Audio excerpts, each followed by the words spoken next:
Hi, Charlotte and David. Thank you for joining us at Accenture Labs today while you're in San Francisco to talk about deep fakes. It's great to be here. Thanks so much for having us. So I'd like to hear first what is your definition of a deep fake? So to me, a deep fake is part of a broader class of what's called synthetic media. And I would define synthetic media as audio, video, imagery, or text that's generated with artificial intelligence.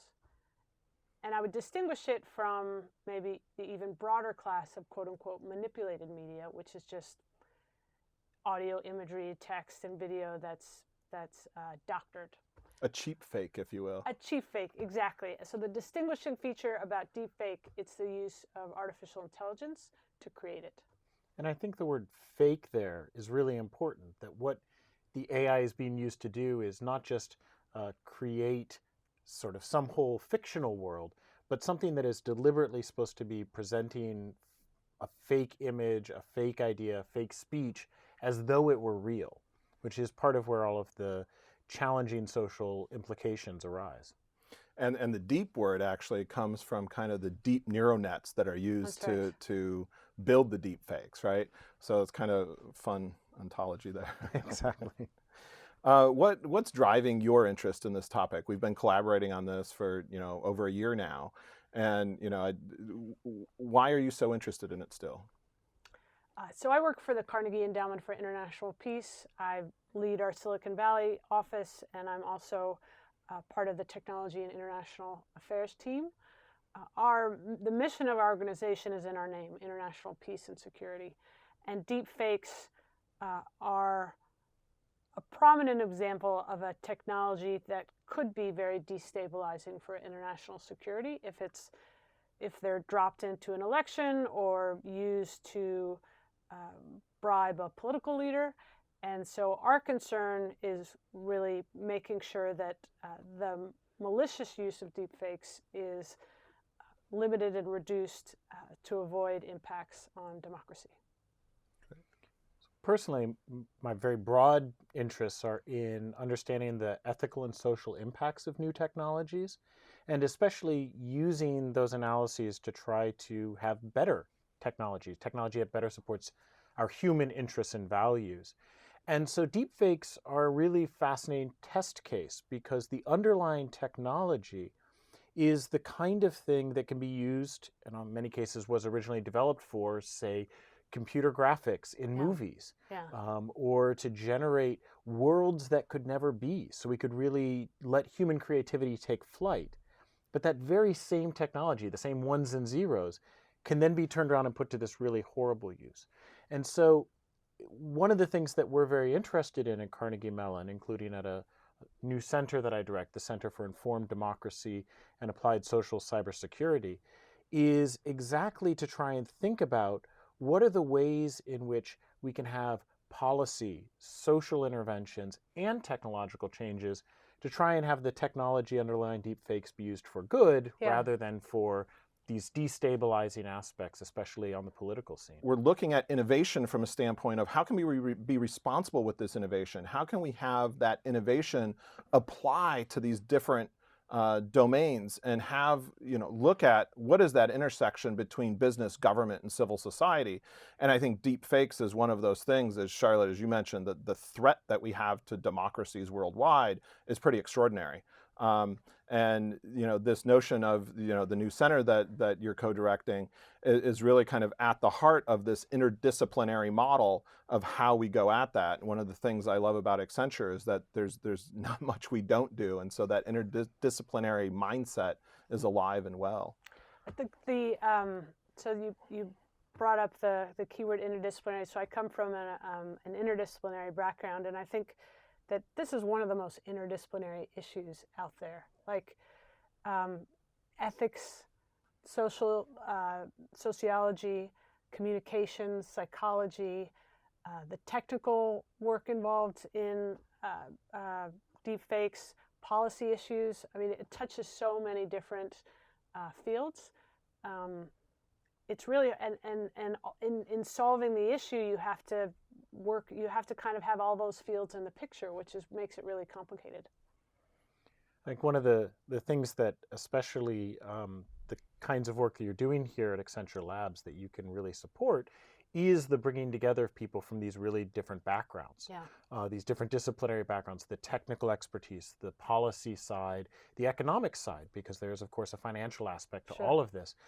And I think that that can be difficult to do in a space where people feel as though they can actually make real progress on the issues as opposed to just sitting around having good conversations, which is fun, but doesn't necessarily lead to steps that can start to tackle this potentially massive problem that we face as we move towards, for example, the 2020 elections here in the United States. Yeah, I think that's a terrifying thing to me of what that downside potential is, especially as we look at kind of the democratization of this technology that's allowing people to do this. I was looking at a deepfake earlier this morning, actually, and they on YouTube, and the poster had shown the link to the GitHub repository that they had used to create this thing, right? And to me, that's like the scary thing. It's no longer a year ago when we were looking at this, it was resigned to kind of academic pursuit, right? And the academia was responsible enough to not really release it out into the world because they understood what that threat was. But now we're seeing, kids in basements that are able to play with this technology. And that's the thing that's really concerning to me. I don't know if you are seeing, those social cues in place as well. Well, I think there's really two different lessons that I draw from that observation, which I very much agree with. The first is the importance of not thinking that we're going to find one way to stop or reduce the impacts of deep fakes. We're going to have to look all along what you might think of as sort of the creation pipeline. Why are people building these, and can we start to address some of the underlying social problems even that might lead people to produce these, up through the ways that they're disseminated. So really taking a kind of multi-factor approach to this challenge, which comes back to the interdisciplinary, Charlotte, that you were talking about. That's a great point. And I think, amidst the fears about the potential use of deepfakes in 2020, I think a lot of us working on this issues are focused on this dissemination piece, but I'm glad you brought up the creation piece, because that's obviously something critical to look at. And I think at this point, there's not enough attention being played there. And then, I think if we look at the history of cybersecurity, where suddenly you've got these scripts that 10, 15 years ago moved from the province of hackers into just sort of anybody in their basement could run them. Well, for a few years, things were really problematic. And then the defense side stepped up. The detection, the protection, changes to the security practices of companies and institutions and organizations around the world improved. So I think a challenge we're starting to face is, as the deepfake software spreads, how does the detection and protection software respond to it? I think one thing, not to be too doom and gloom, but what feels more worrying about deepfakes compared to something like cybersecurity are the sort of systemic impacts. So when you use a deepfake to change an election outcome or to alter someone's view of a political party, and that can't really be undone. Like if you think about hacking, money is stolen, and that could have tremendous impacts on an individual or a company. But it doesn't necessarily disrupt the fabric of society. And so what's terrifying about deepfakes is the potential for the public to lose trust in media, journalism, politicians, news in general. It's very concerning. And we're seeing that today, right? On YouTube, we've done focus groups with young adults on, how do they consume media, right? And as they look at YouTube, they use that as their search engine. If we look at Gen Z, the younger people now below 20, YouTube is a primary search engine for them. And they're so accustomed to fakery in news and that kind of thing that they say, unless I can see someone doing it, I don't believe it. Right? And is that kind of where we're getting to? I had another colleague relate this deep fakes issue to, well, we have fake wine and we have fake diamonds. And so, part of that is about educating consumers of this media that in the same way we had to educate consumers of wine and diamonds that there are fakeries out there. You can't trust everything that you see. Look for, you know, this evidence of validation. But I feel with deep fakes, that evidence is quickly, you know, we're already to the point where in many cases only an expert can identify it today. And we're going to get to a place where only computer systems have an opportunity to identify it. Not even that they'll be able to, but that they might be able to. It is a case of it's hard not to sort of pause and be a little bit terrified by this. Even if you have a computer system that can detect a deep fake in 5 minutes, how many people are going to see a tweet that goes out with this information in that first 5 minutes? Right. Even if we can detect it, we're already seeing, for example, politicians, when they're caught in bad behavior saying, well, you can't trust that photo. You can't trust that video because people can fake things. And so this undermining of even testimonial eyewitness evidence that happens when you can synthesize anything it's just almost an existential threat to the normal kinds of political practices that we're used to engaging in to keep our society together. And I think it is going to take a bit of a revaluation and reconsideration of what kinds of political discussions do we want to have? What's going to count as evidence in a political campaign? And how do we restore trust in whether it's certain organizations or certain ways of getting information? Because a lot is at risk here.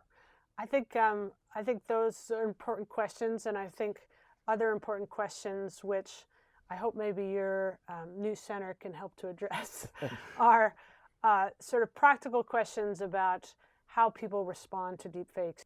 Responses, for example, removing deepfakes, labeling deepfakes. What are the effects of those potential responses on different parts of the population? I've seen references to, so it's great to have interest among lawmakers in legislation around this issue. At the same time, I'm concerned that we don't yet know how to regulate yet. So for example, I was recently talking to a lawyer who wanted to propose legislation around labeling deepfakes and basically making sure that all deepfakes are labeled. But we don't actually know what the social effects of that. We don't know if the labeling is going to make some people believe it more or what the reactions are. And so I think very detailed research around the effects of different approaches on different populations is sorely needed. And the bad actors probably aren't going to label it as such. Right. Right. So there's that challenge. I think it's interesting from a responsible innovation point, right? One of the things that we look at is kind of data in motion, right? And if we get to a point where we can say, oh, you had mentioned how far up that pipeline can we look for evidence? Can we look for a flag that, oh, this might be a bad behavior or a bad actor? Well, if we can flag that early enough, we can put the brakes on the dissemination of things that they might upload, right? And that's a responsible way to do it, where we might say, oh, well, we have some degree of probability that is not insignificant that this poster might be posting something that is, has malintent, if you will. And we're going to let it sit there for a while until we can really kind of evaluate it. Or maybe we might want to heighten that to a human level evaluation, or maybe a specific AI type evaluation, or we might want to handle that in a special way. And until we're able to do that, we're not going to really let it proliferate. While lawmakers are enthusiastic about addressing deepfakes, legislation is a long way out, and in the meantime, platforms are very well situated to moderate this content. And that's very much what we see as kind of the role of responsible business. Yeah. Right? Is let's seldom, and this was true in cybersecurity as well, seldom do we see leaders following compliance frameworks. Leaders don't follow compliance frameworks, they set them. Right, and where we want to be positioned is to be a leader for our clients, or help our clients be leaders within their domains, and really that's setting a higher bar. One of the things that's really powerful about that tag, responsible innovation, is it highlights that responsibility is a feature of a process, the innovation process. It's not responsible technology. we're not focused just on the end state. We're focused on the process, whether it's the process by which a deep fake is created, disseminated, consumed, and people respond to it, and flagged. Yeah. Whether it's the process by which technology is produced and sent out into the world. That one part of responsibility is thinking, as you are building technology, what are the impacts likely to be of making this publicly available? What are the impacts likely to be if we push this out into the world? And are we sure we want to do that? Just because we can build a technology doesn't mean that it's responsible to do so. And I think it's important to flag all of those issues as we think about the ways in which technology really is permeating all of our lives. I'd be curious to hear from you, Stephen, what your experience is with companies. Obviously, they answer to shareholders. How much introspection is there around evaluating the extent to which their technologies might have harmful application? I've been kind of surprised as a technologist and going into these conversations with a mindset of, look, as your company has undergone this digital transformation, you're assuming risks that you never had to account for before. And as such, we really need to have some kind of methodology to do this new age risk management, if you will. And I've come at it from a lens of a technologist, and what I've kind of matured to is this notion that a lot of this work comes down to organizational culture and what are the values that are driving that culture. And so now one of the challenges that I ask clients is, can you point to me how the values of your organization instantiate themselves in your products and services, right? And that gets to the point that David was making too about, how does this built into your product development process? And it's not just a matter of how do we clean up the mess afterwards, right? And that's an operations conversation, right? And I've seen this kind of maturity model going from a lot of conversations happening with legal departments, right? I've had one of the ways that I knew that this was all kind of gaining steam and momentum was that I started getting calls from general counsels. Yeah. Right. And a lot of that, I feel, they're looking out for the risks of their business, and they want to protect their business from these risks, and they realize that there's risks that they haven't been accounting for. The next progression then was to say operations, right? Well, when things go bad, how do we fix it? How do we repair it? How do we, kind of rebuild that trust with customers?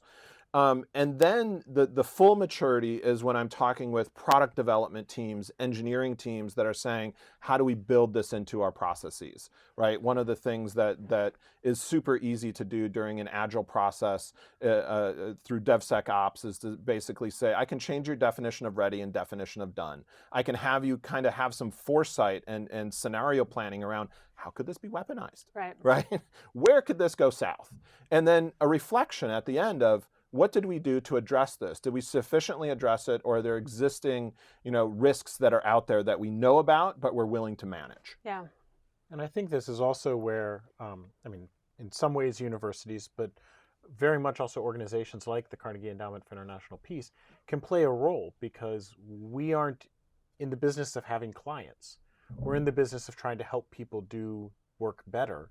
And so being able to act as a sort of trusted partner, an information source to say, here's what we should be aspiring to. And we may not be able to get there yet.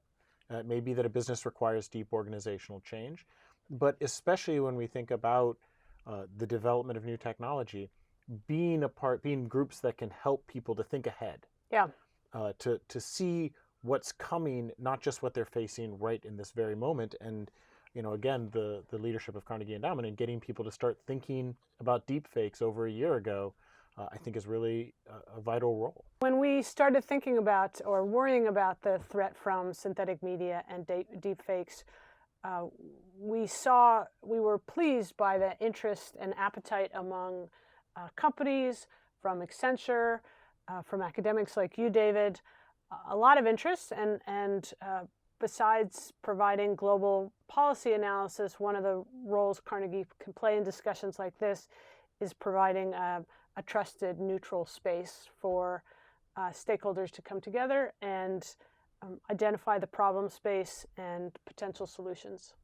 Yeah, and that's something I've been really pleased to participate in. I think the convening power that Carnegie Endowment for International Peace has is just extraordinary, right? We had, everything from corporations to government agencies to, academia and civil society all represented there and contributing to this overall, like, how do we raise the bar?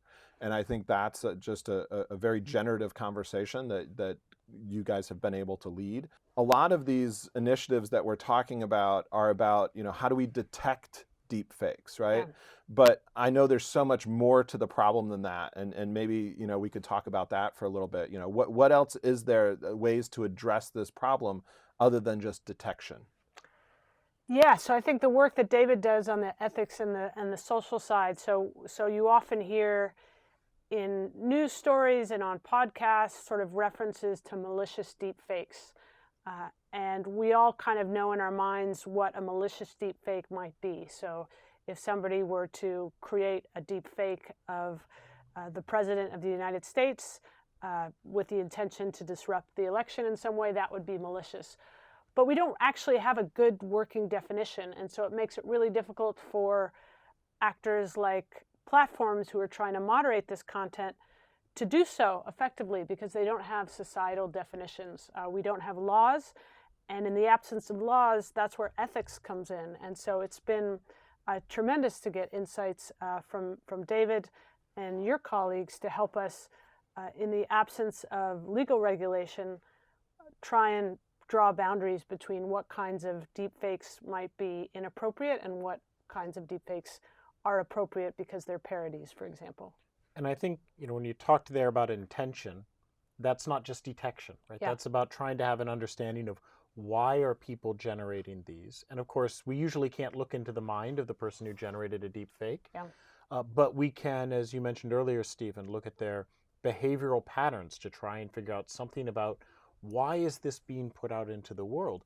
And then equally look at the other end and say, how can we make people more resilient to the attempts to manipulate them through the use of a deep fake? So, we know, for example, now quite a bit about when you label something as false. So there's fact checkers are a very popular thing now on many websites and some platforms even. And we know a lot about simply labeling something as false does very little to help people build resilience to it. They still remember the thing as if it's true. They come to believe it even though it's been labeled as false. And there's a lot of really interesting... And they still click on it. There's a lot of really interesting psychological reasons.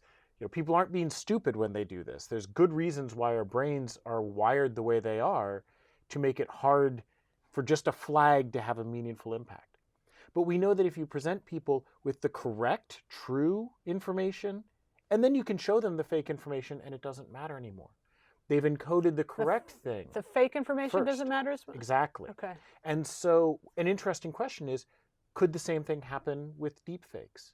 That if somebody produces a deepfake and we can technologically match it to the original, if you show people the original, one question, and it's an open research question, is would it be that if you see the original, that then you can see the deepfake and it doesn't have the cognitive impact? It doesn't lead you to think worse of the person or to think, wow, that politician is engaged in shady behavior or whatever the intent of the deepfake might be.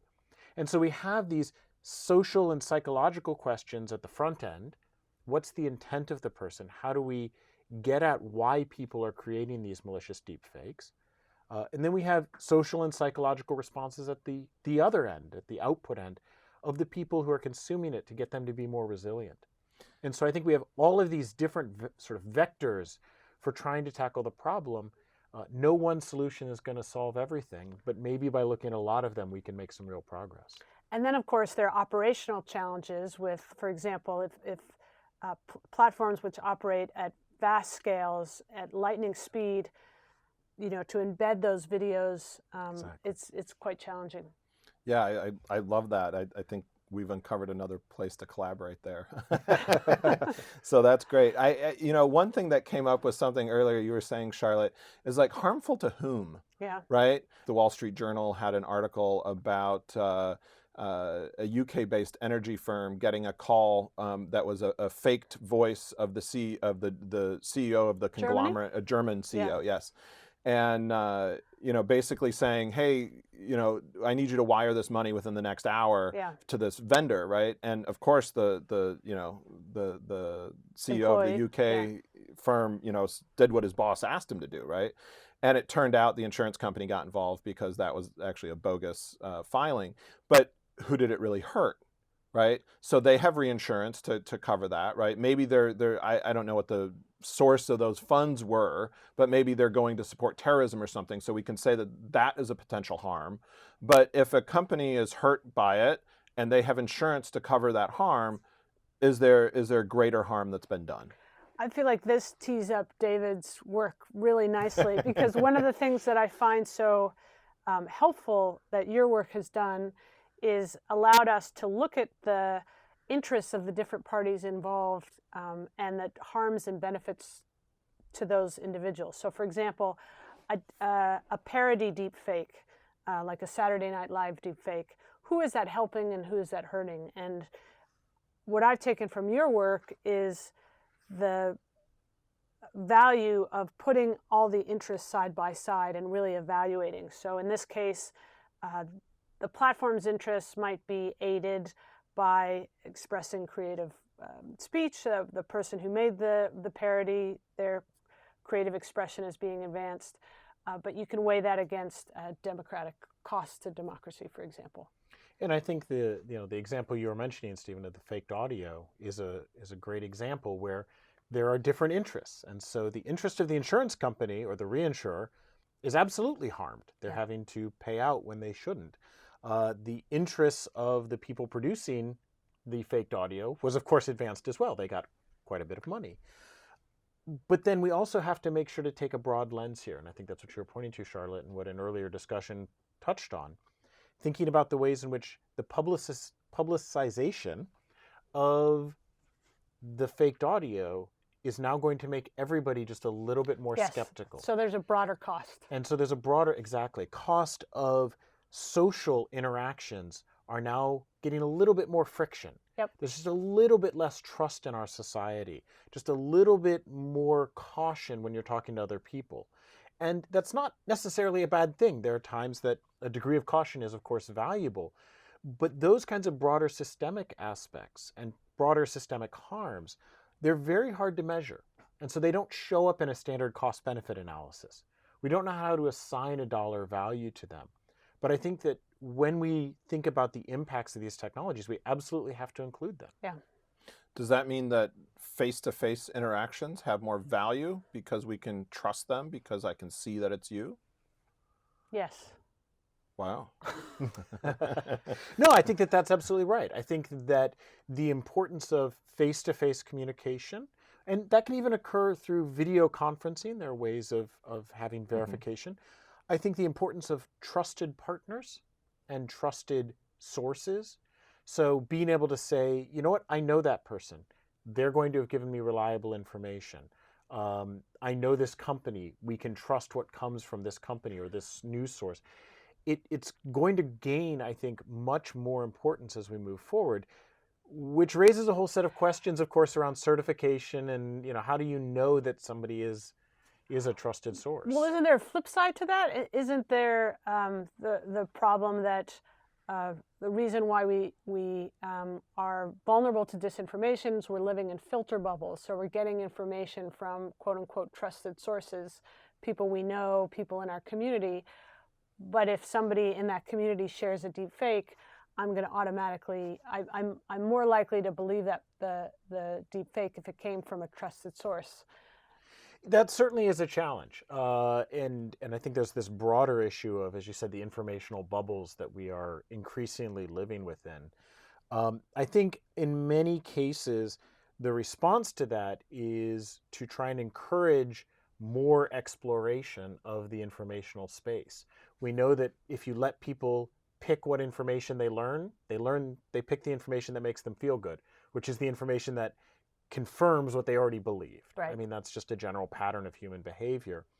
And so there, I think we need to try and find ways, whether it's honestly, all the way back in our educational systems to encourage curiosity more than we do, up through the platforms, which have lots of vehicles by which they could help people to be exposed to a broader array of things.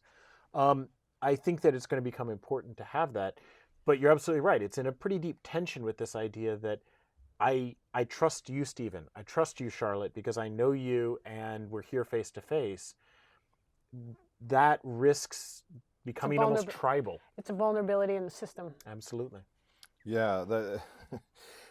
One of the burning questions in my mind is like, well, who's responsible for it? And what I heard from you guys is everybody. Yeah. Is that really the case, or can we say that, oh well, platform companies should have a certain level of responsibility, or the consumers of this media have a certain level of responsibility, politicians have some other kind of responsibility, policymakers, I mean, is that just one overlapping mesh of untidiness, or is there guardrails that we can put on there that ascribe responsibility in certain ways?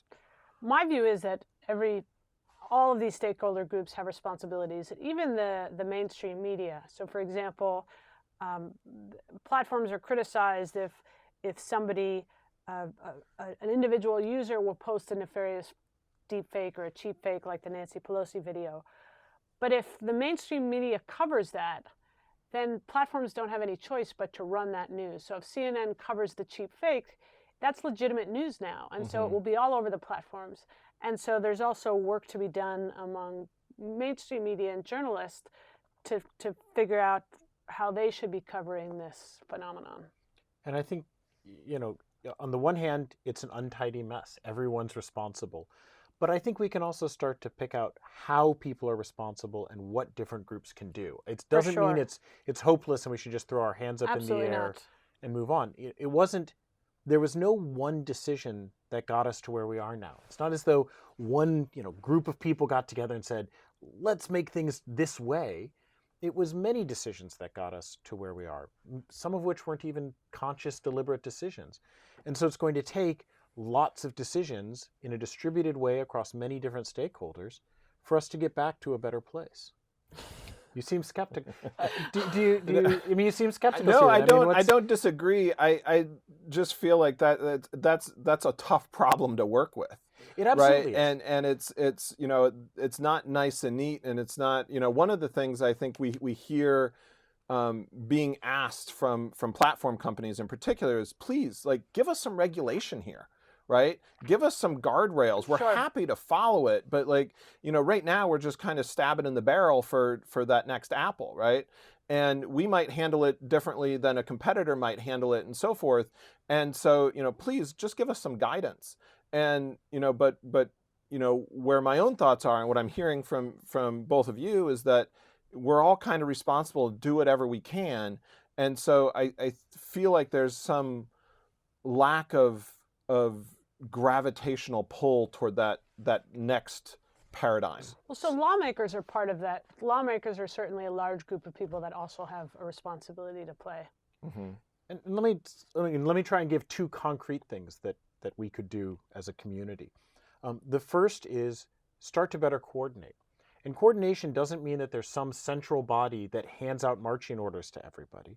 Coordination is sometimes as straightforward as the work bringing people together, the convening, so that you've got all of the different parties or many representatives of many stakeholders in a room together to say, how can we play well together? How can we start to reinforce one another's efforts? And then couple that with what might sound like a rather banal comment, but I think is important. Don't let the perfect be the enemy of the good. We don't have to solve everything the very first time. The very first step that's taken is not going to solve the problem of deepfakes in one fell swoop. Mm-hmm. Instead, we need to think, how can we make some progress? How do we get the worst of the worst out of the system? And then how do we get a little bit better? And then how do we get a bit better? So kind of incremental progress, recognizing that it's a dynamic system. It's going to take time. We don't quite know what these interventions are going to do. But if we do it in at least, if not explicitly coordinated, at least knowledge sharing environment, I think that we can start to make real progress without it just being the problem where everyone throws up their hands and says, it's somebody else's job to fix this. I think one of the challenges, of course, is time. So I think we need smart regulation, but I think that regulation needs to be based on substantive research. Research takes time. Just getting funding for research takes time. Conducting good research takes time. And so, but none of that can stop us from moving forward and taking some steps. And I would say that the research is coming. Yeah. Research through Accenture Labs. I know we're engaged in quite a bit of it at Carnegie Mellon, and as are many other universities, think tanks, and companies, including some of the ones that people sometimes label as bad actors. Many of them are engaged in this research, and right. It comes back to the how do we share the information with one another? How do we coordinate activities so that we actually can identify the partial solutions that we need to bring together? I will say that's one thing that's really encouraging to me when I talk with clients all over the world. One universal thing is true, is that nobody wants to proliferate misinformation, right? Everybody says, no, we want to protect our audiences from this threat, and we're looking at novel ways to do it. And I truly believe that everyone is in that boat. But at the same time, I see that the speed at which the technology is advancing, and we're getting to the point where we have these adversarial networks, these generative adversarial networks that are literally competing against each other, right? We have one source that's basically creating the material, and another source that's basically saying, oh, is this fake or not? Oh, I can't determine, once it gets to the point where I can't determine it's fake, that's what we should go with, right? And if we get to the point where only machines can really determine is this fake or not, now it's an arms race. It's the good guys versus the bad guys kind of thing. And the bad guys, the cost to be a marginal bit better isn't terribly high. And that's the thing that even with public policy, can we keep up? I go back to the question of what is misinformation. Somebody's misinformation is another person's accurate account. And so it's just, while nobody wants to be the source of misinformation, people also in Western democracies are concerned about violating individual free speech, and that's a challenge that we haven't solved yet. Exactly how to balance free speech with controlling the weaponization of information. Yeah, I think we definitely want the humorous stuff to stay, yeah. right? We like the parodies and so forth, and that, it's good fun, and it gets a good laugh, and we all enjoy that, but at what expense? Sure. And when you talk about the technological arms race, I mean, you're absolutely right. The techniques that can detect the fakery are getting harder and harder to deploy. They're more computationally expensive. They rely on other kinds of information, such as what the shadows look like in the video. I mean, they're having to become very sophisticated to detect these. But that, to me, just comes back to say it's even more important that we not assume that technology is going to be the savior here. That we can just say, oh, AI will fix this. We have to recognize the human dimensions and the social dimensions of the ways in which this content is produced and disseminated and consumed, and look for other avenues to try to minimize the harms as, sort of everywhere we can along the way. I realize I sound like a bit of a broken record there, but I really think that there's a tendency to think that the solution will be of the same type as the problem. And the problem, it gets perceived as a technological one. And so people say, okay, therefore the solution has to be technological. But I don't think that's right. I mean, first of all, I don't think the problem is purely technological. I think there are deep social problems that lead people to feel this is the right way to try to manipulate an election, for example. But then I think it becomes even more important to say it doesn't have to be a technological solution. We have more tools available at our disposal than just writing better code to detect and prevent. Excellent. Well, thank you, Charlotte, and thank you, David, for joining us at Accenture Labs today. It's been a lovely conversation on deepfakes, and while we didn't solve all the problems today, hopefully we informed our audience a little bit and have some generative paths forward for the future. Thank you, Stephen. Thank you so much. It's a real pleasure to get to talk through these issues.